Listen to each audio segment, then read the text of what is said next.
So I'm just delighted to be able to speak with you about the balancing act that we've been doing in adult education. I know how excited we all are to have been doing that balancing act, but it's extremely lovely to follow Sarah and Meta's wonderful presentation because they have this magical tool that helps us explore the sustaining and high leverage practices that meet our learners' needs.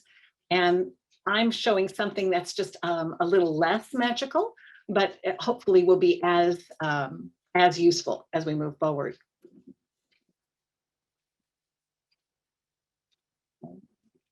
I see that I didn't do my animation correctly. What else is new? So what I'm going to do is define sustaining and high leverage practices because they're at the heart of why I created the digital substitution chart. I do a lot of teacher training, teacher education, and in the last year, a lot of what I've heard has been grief and a sense of loss. And so I want to make sure that I wanted to make sure that there was a way for me to talk and walk the talk about how we can make this transfer.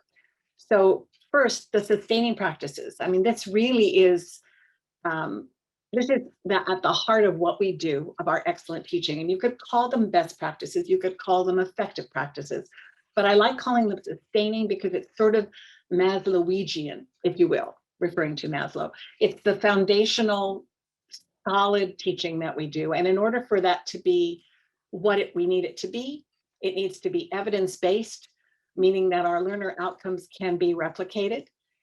It needs to be multimodal and multi-level. It has to be able to, my computer's doing funny things, has to be able to apply in the way that the learner variabilities that Sarah and Meta addressed are being addressed. And it has to be able, it has to be a tool or a task or an activity or a practice that we do that will work across levels for it to really be sustaining.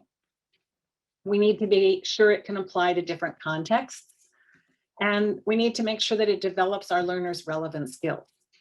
So that's on the sustaining practices way. And as an example, if we want to talk about the graphic organizer, a graphic organizer has a lot of research behind it. And in fact, I'll put a little link to research in the chat for you. But it speaks to the importance of both the visual and verbal and making what seems to be invisible visible using a graphic organizer. It's certainly multimodal. It can be done digitally. It can be done in 2D. It can be done in 3D. It's multi-level. It depends on how you're going to make use of that graphic organizer. Maybe you're going to make a very simple T-chart, and maybe you're going to allow the learners to tell you what to put in the T-chart. So you can certainly scaffold, which I don't want to jump ahead. It's applicable to different contexts. I can't think of a context you couldn't put a graphic organizer in, and it develops relevant skills. It's allowing the learners to think about the sequencing and the processing and its analysis. It's all kinds of really important adult skills. But what about high leverage practices? And when I use this term, this is something that really goes to Betsy Parrish and Dora Ewert's talking about this in ESL, but I think it crosses through all the silos in adult ed. So in order to make a sustaining practice give you the most bang for your buck, be the deepest kind of learning, it needs to include scaffolds. So we would support the learners. And a graphic organizer, maybe we'd fill in some of the information. It needs to promote higher order thinking. And again, a graphic organizer is a great tool for analysis, evaluation, and synthesis. It needs to provide opportunities for structured collaboration. Our learners can work on the graphic organizer together, and in the virtual learning environment, of course, they can do this in breakout rooms with whiteboards and annotation tools. It needs to promote academic language. We can provide sentence frames that will give learners the opportunity to discuss the graphic organizer, report on the graphic organizer data using the academic language. And last, but certainly not least, it needs to give learners an opportunity to express their agency, to have choice. So we could give learners an opportunity to choose what type of organizer they want to use or the content they want to organize. So these sustaining and then pushed up to high leverage practices have a lot to do with why I started the digital literacy chart. I mean, the digital substitution chart. It's the beating heart beneath the chart. I'm saying that fast. So something that I'd like you to consider is that, as I mentioned, a lot of my colleagues have had a great deal of nostalgia for the then, but it's really important that we consider that the now is different, but it still contains these same sustaining and high leverage practices. So the learners working on that graphic organizer and that incredibly intense, wonderful small group can be doing it on a computer and can be doing it on phones.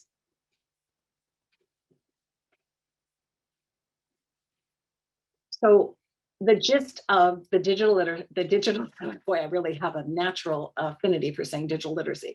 The gist of the digital substitution chart is the ability to transfer our superpowers. And this is a Patsy Egan phrase. But we have these superpowers in our classroom, and now we have to transfer them to the virtual learning environment, which does tend to look like a villain when it's spelled like that, but it isn't. It's a wonderful, wonderful thing.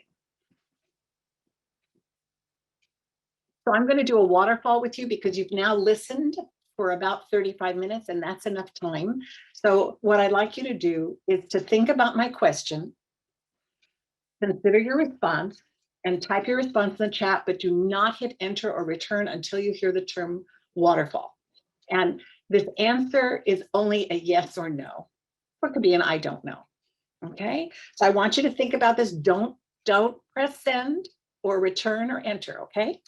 The question is there an activity, task, or lesson that you or your teachers have missed doing, at the heart, have missed doing over the past year? So go ahead and type, but don't click enter or send or return.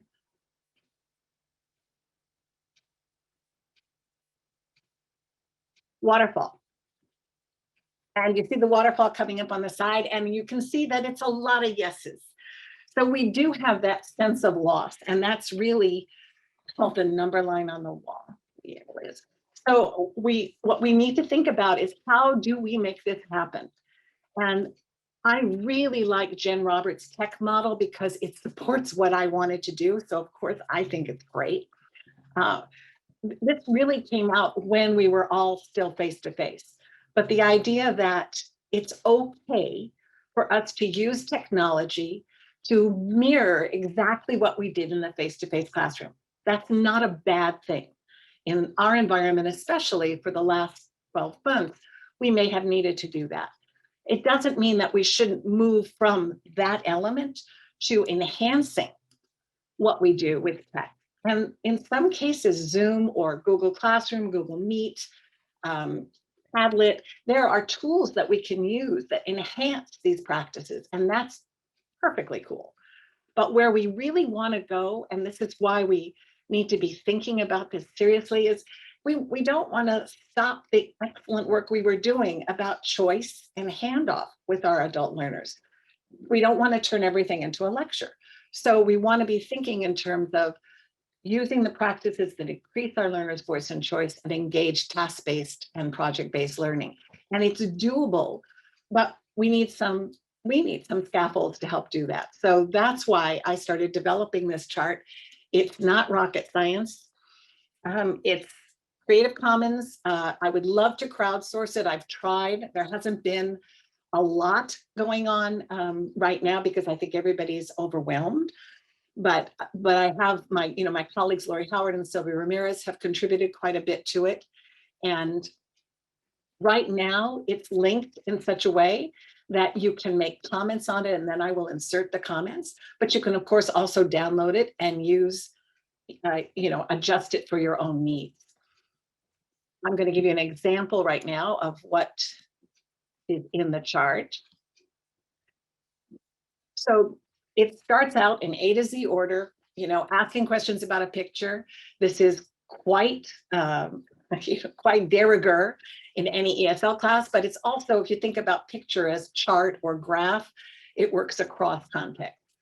And the first thing that the chart does is it tells you which digital substitution experience is most similar to a face-to-face experience.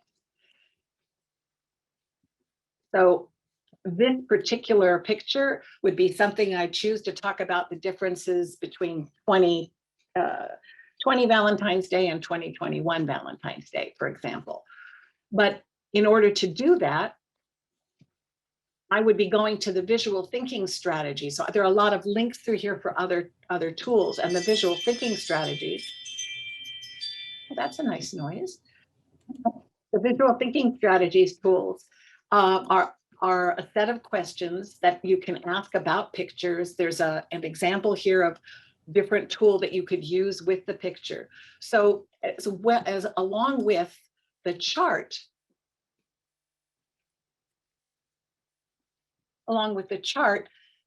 hopefully there are some tools within the chart that will make it a little bit easier to try it out, for the teacher to try it out. This is what Jeff mentioned, and this was what really became essential for me in working on this, is that our learners are on phones. And it's extremely important from an equity standpoint, from an access standpoint, to take into consideration that presentation, that access for that learner. And if we're working on a computer, it's really easy to get lost in thinking about what these things look like on the phone.